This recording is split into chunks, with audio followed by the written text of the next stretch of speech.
Okay. Yeah, no, it's recording now. Okay, Yeah, go for it. What's good, Ted? What's good? What's good, homie? What up, man? So we got Tedrick Macklin here. So let's start off, man. Can you introduce yourself, like with your name, when you're fighting, and where it's gonna be? Got you. So my name's Tedrick Macklin. Obviously, I'm gonna be fighting at the Bird Dog Arena in Edinburgh, Texas, May 8th, so Mother's Day. When did you first start fighting? So I started martial arts when I was 6 years old. I started off with Taekwondo. I got my third-degree black belt in Taekwondo, so I trained there for about 10 years, and then I transitioned to 10 years? Yeah, 10 years. So 10 years of Taekwondo. I got my third-degree black belt. I went to karate after that, Kajikimbo karate, and I trained there for about, I think about 4 years doing that. And then after that, I made the transition to MMA shortly after that. So I made the transition to MMA when I was 18 years old. What made you choose to go MMA? Well, I guess long story short, like when I was competing in point fighting, I felt like I would be competing like out of state, sometimes out of state, and like you had different regions and whatnot. So you had like a north, central, east, and like west region. So like sometimes when I would compete in the other region tournaments, like I would, I'd work my ass off for a point fighting fight, and I would lose to like some bullshit favoritism calls and whatnot. That really like, I was putting all my effort into it, and like I was like, I feel like I was demolishing some of these people, like I was demolishing them. I was losing because people were just like either so blinded by the hype of whoever was, whoever I was fighting, or just like not paying attention or just doing something stupid. So I was losing those fights, and I was like, you know what? Like I had already been watching MMA. Like I started watching MMA with my brother, and I kind of already had some interest in it when I was 12, right? I remember watching Anderson Silva, GSP, John Jones at the time. Obviously ain't. Back in the day. But back in the day when he started, like, I mean, he really got me into it, and we used to watch it, and I always had like a little interest in it, but when that stuff started happening, I was like, you know what? I want to get into some type of art to where literally you can't take this win away from me. You know what I mean? Like if I'm fighting you, I have the opportunity to finish you, and you can't take that win away from me. So if I work hard enough, there's nothing that you can do to take my win. So that's one of the big reasons that I switched. And I like the realism of MMA as well. Like point fighting is great, and I think it's really kind of shaped me to be the fighter that I am in a lot of different ways. But you also have that, like you score, you break, and then you that little break in realism, I don't like that. You know what I mean? In MMA, you got to keep fighting until, the bell goes off and whatnot. So it's just more realistic. Me being a competitor, I like to compete, like, I like real competition, you get me? So, like, I want to truly know I'm better than everyone that I fight. So, I've definitely lost to some point fighters that aren't better fighters than me. So this gives me the opportunity to show my heart, and just show everything, you know what I mean? Like just showcase everything. So there's a lot of reasons why I really switched over to MMA. Is this your first fight? No, this will be my second professional fight. I'm 6-1 as an AMI. I've won the School of Hard Knocks welterweight title, the Fury FC, which is the organization I'm fighting for this time. I won their amateur 170 title. That was my last AMI fight. Okay. And then my loss was to for the Rage in the Cage welterweight title against Zevin Hunt, and he's done really, really well. I mean, he went 9-1 as an AMI. I think he's 1-0 as a pro right now. It's a fight that I really, really want to get back, so I hope he sees this at some point because I've talked about it. I have a lot of respect for the dude, you know what I mean? Yeah. But I think there were a lot of circumstances in that fight that I had to kind of... You basically want to run it back? Yeah, I want to run it back. There were a lot of things that went on for that fight that, at the end of the day, he was the better man that day. I make no excuses, but I believe I'm the better man now. So that's one fight that hopefully, after at some point, he might be UFC bound. I would like to run that one back. But I fought up in weight for that fight. I'm currently a lightweight, so I fight 155. He fights 170. So there's not many fights that I want to go back up to fight 170. Like actually, my last fight was at 170, and actually my 1, 2, 3, my past 4 fights have been at 170, I believe. So I'm coming down to 155 again for this fight and whatnot. So that I don't want to fight too many more 170 fights. That's one of the only 170 fights that really interest me, you know what I mean? But Yeah. I do want to stick to my weight class of 155. I just believe he's really beatable. And if anything, I could execute a better performance. And then I have a lot of weight to say that I can fight him, because out of everyone that he's beaten, there's only been 2 people that he's never finished. So his first fight, which he fought at middleweight, which is a 185, he didn't finish that fight, but that dude, I don't think he's fighting anymore. And then you have me, who's a 155er that he didn't finish. And everyone else that he's fought and won against, he's finished. So if there's anyone that does deserve a rematch, it's me, you know what I mean? So I made my case for it, and I'll use this kind of as a platform, you know what I mean? I've said openly many times that's a rematch I'd like to have. If he doesn't want it, it's fine, but, you know, I do believe that it goes in my favor this time, but I think it'd be a dope fight, you know, it'd definitely be a dope fight in the future. But Let's jump to like your support system, and let's start with like your training. Like, who's training you? Like, okay, so I train with I train at the Blood Pack Muay Thai with Frank Trevino, former UFC fighter himself, and I also train with Jeff Fong at Rio Grande Valley Fight Alliance. So yeah. So I train with them. I get some training in at Sotex for jiu-jitsu.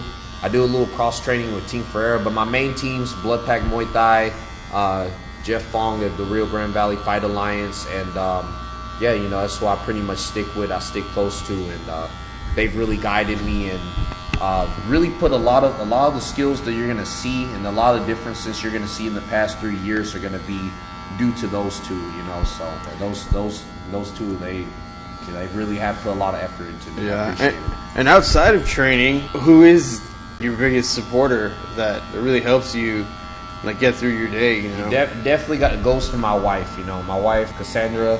She does so much. She keeps me fed. Most importantly, she just does everything that a good wife does, and just make sure that I feel loved, and she believes in me. She's always going to be my biggest supporter. And, you know, I think my son doesn't know too much about it, Zamari. I was about to say. Yeah, but you know, I know he loves me and whatnot, and I know in the future he's definitely going to be real excited to see his dad fight. So. hell yeah. Would you say like your son like kind of like motivated you like another notch? So I remember when we first talked about when he was pregnant, you know, when your wife was pregnant and stuff. Yeah. And now you're even more ambitious. Would you say that's the reason? Yeah, man, I think that is a lot of the reason. You know, I see my little boy and I see so much me. I just see all the excitement and whatnot. And I mean, he's always beating me up as well, you know. So it's like, I don't know. It's something I don't want him to see me ever come home beat up and whatnot. So it does drive me to kind of train harder. And one day I just want him to be like, you know, that's my dad. So, you know, I work harder for him, and I want to set an example and just be that father, you know. If anything, like, all the titles and all that stuff is great, but being the dad's like the #1 title, and just all that stuff I feel will just reaffirm and give him something to drive himself. So if he doesn't have to want to be a fighter, I actually don't want him to fight, but any goal that he has, you know, he can say, you know, my dad, I saw how he worked for everything, and that's how I'm gonna go get it for my goals, you know. So that's, since I've been following you, it's just like it's hard to like stay lazy when you're around you because of like the work you put in, man. I've been following you for a week now, and I want to know what's something that goes on behind the scenes that I really haven't been witness to, you know. Well, a lot of the times, generally, I do a lot of my running inside, so I go on my runs and whatnot. I go anywhere between 2 and 5 mile runs and whatnot, different speeds. A lot of which you have a little footage of, but you know, I have my nutrition, everything, keeping everything clean. Gorilla Grill has really made this weight cut a lot easier, because normally I'm eating like really, really bland food and I'm having to cook. Really? So they've cut my time into like literally like intense. So, you know, my meals are already ready. They have it flavorful, and like I'm eating good. So, you know, you have the nutrition, you have the balance of me being a coach and coaching my privates and whatnot, as well as just doing general work. You know, I also coach at, which you got a little footage of that, me coaching at the Parks and Recs and whatnot. So I'm also a full-time coach. you know, just being a dad too, you know, being a dad itself is always a job, and then being a good husband. So, you know, all of that, we balance all of that. Coming to Wiz and getting these dope haircuts, you know, there's a ton. But yeah, it goes into it. Yeah, well, yeah. What would you say is like the most difficult part of everything? The most difficult part is a lot of balance. You know what I mean? It's real easy to get just too caught up in any part of life. You know, like training, in a sense, when you're on camp, can really consume a lot of who you are. It takes a lot out of you. You're trying to find that balance to spend time with your kid and be a good dad, to be a good husband, to eat clean, to coach other people and whatnot. I'm not, you know, I'm a fighter. Like, I'm always gonna be a fighter. You know, it's a lifestyle. You know what I mean? So it's who I am, but it's distinct from who I am as like a father and everything else. You know what I mean? Like, Zamari doesn't know me as T-Mac the fighter. He knows me as dad. You know what I mean? So it's just kind of the balance and whatnot. You know, it takes a lot of sacrifice. You know what I mean? It takes a lot of sacrifice. Obviously, you see. You know, I've gotten up at 5 a.m. sometimes to get my strength and conditioning with Eli. Real dope. Luckily, he's a good coach, so he keeps me motivated in the mornings. He always has a good vibe. But, you know, and surrounding yourself with the right people, too. Because if you don't surround yourself with the right people, this job is a lot harder. Like I said, it's all about balance. And it's funny because one thing that I always teach with my privates is I'm always telling them about how, like, their balance is everything. Like, if anything, like, I correct most in privates is balance. And I think that, like, that ties into the fighter. The fighting is a lifestyle, you know what I mean? Balance is, like, the most important thing. You know, a lot of people, when I first, like, even when I took this fight, a lot of people, like, when I started off this camp, people were like, oh, are you ever going to fight again? You haven't fought in a while. You know, your father now, that's going to take a lot out of it, blah, blah, blah. And, you know, the truth be told, you know, being a father, it does change a lot of the aspects of training. You know what I mean? It does, you know, you do have to be accountable for that. But it doesn't mean that you can't be a fighter. You know what I mean? That's one thing I got. That's why this camp, I had a few people that are kind of like, you know, like, how's this dude going to do it? How's he going to train the way he did? How's he going to do it? So I say, you know what? I'm going to get out here. I'm going to get up early. I'm going to train more. I'm going to show you, you know what I mean? I don't really have to tell you. I'm going to show you. That's what I'm looking forward to next week because, you know, a lot of people, I mean, I know they see the videos, they see the improvement and whatnot. There's a reason why you can see the improvement in between those 3 years. Like, I got out there, I worked my ass off, and, like, you know, my kid has drove me to work my ass off more. So you're gonna see a hungry Tedrick in there, man. I'm hungry. I'm excited. You got a lot better since the first time I met you, bro. Yeah. At the barn and stuff there with Jeff. Yeah. To be honest, like, you're the first person who ever knocked me down, bro. Like, my whole life, I've been knocked down. And they were telling me, Jeff was telling me, bring your elbows in. All right, Tedrick, make him pay. Bah. I'm like, Jeff's like, you good? You done? I'm like, nah, fuck that. Boom. I get up. Same thing, bro. Keep your elbows in. All right, Ted. Make him pay. Boom, another one.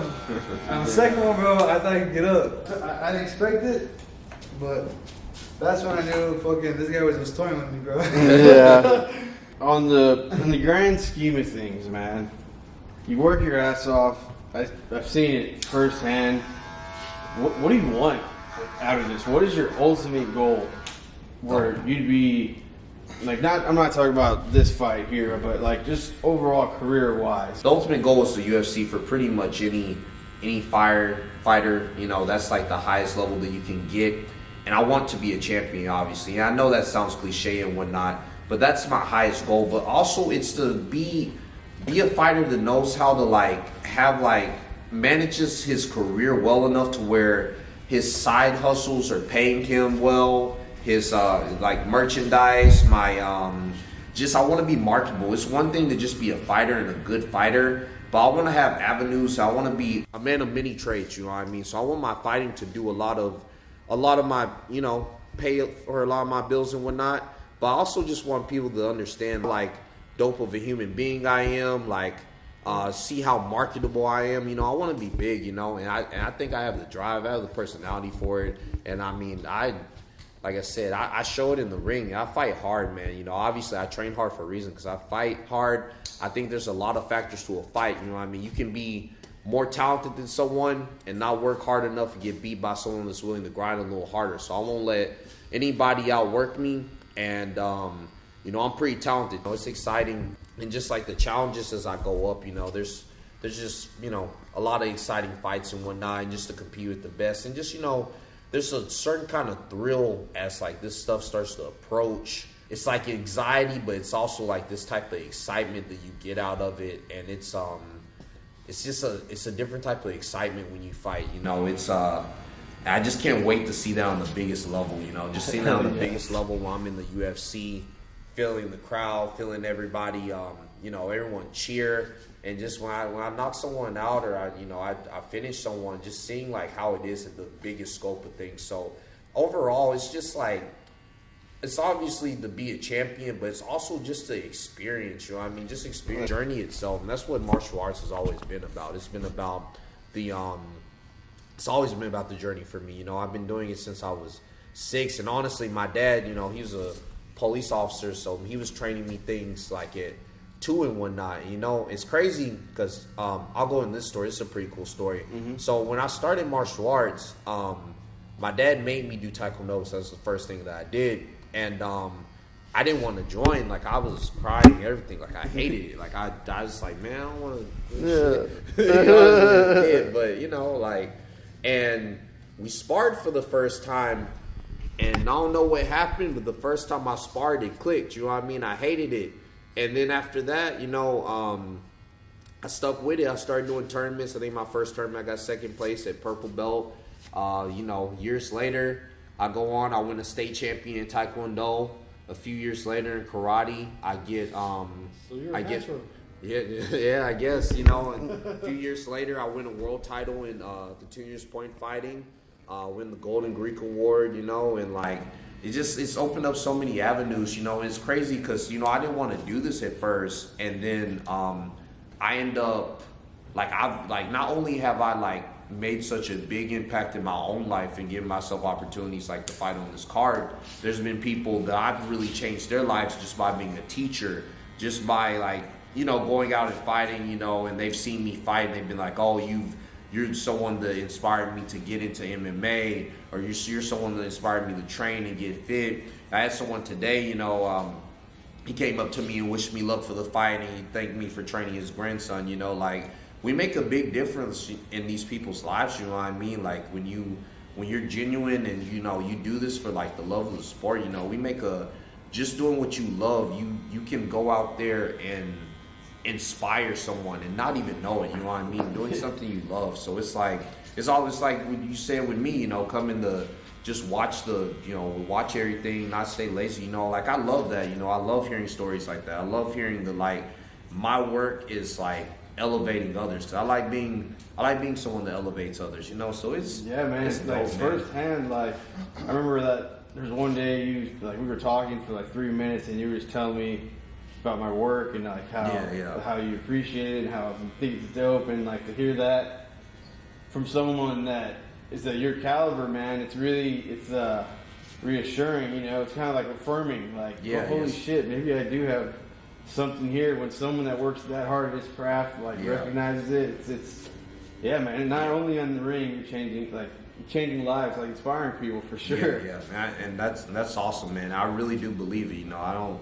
I give credit when it's due, and when I believe in talent, you know, I really go on my way to tell people. I think you should tell talented people they're talented. I think you should put your effort into talented people, you know what I mean? And talented people help talented people grow, you know what I mean? So I mean, I'm real glad for the opportunity, and I'm real glad that, you know, you have a case to showcase you. I have a chance to showcase me, man. It's dope. It's a Hell yeah, dope dude. collaboration, man.